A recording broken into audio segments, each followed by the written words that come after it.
Welcome to our channel. Today we how to activate prepaid card with Netspend, detailed guide step by step clearly. To activate your Netspend prepaid card, begin by locating the card activation sticker. This sticker is usually found on the front of your card.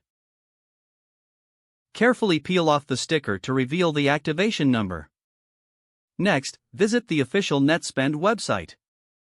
Look for the Activate Card option on the homepage. Click on this option to proceed. You will now be prompted to enter your card number.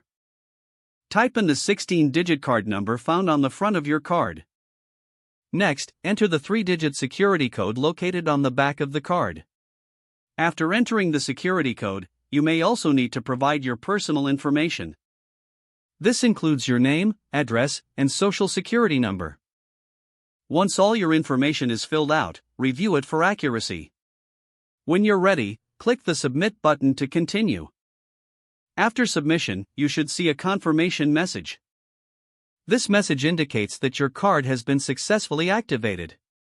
If you encounter any issues during activation, you can also call the customer service number on the back of your card.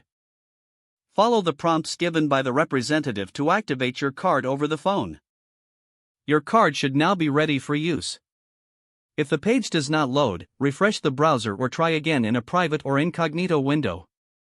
Make sure you are using the correct email address, then retype it carefully to avoid small typos. If your password is not accepted, use the reset option and create a new strong password you can remember. Check your spam folder for verification or security emails, then complete any requested confirmation steps. Enable two-factor authentication if available to improve account security and reduce unauthorized access risk. After signing in, review your profile details so your contact information and settings are accurate and current. If you see an error message, note it down and try again after restarting your device and internet connection. Log out when you finish, especially on shared devices, to keep your account and payment information secure. If the page does not load, refresh the browser or try again in a private or incognito window.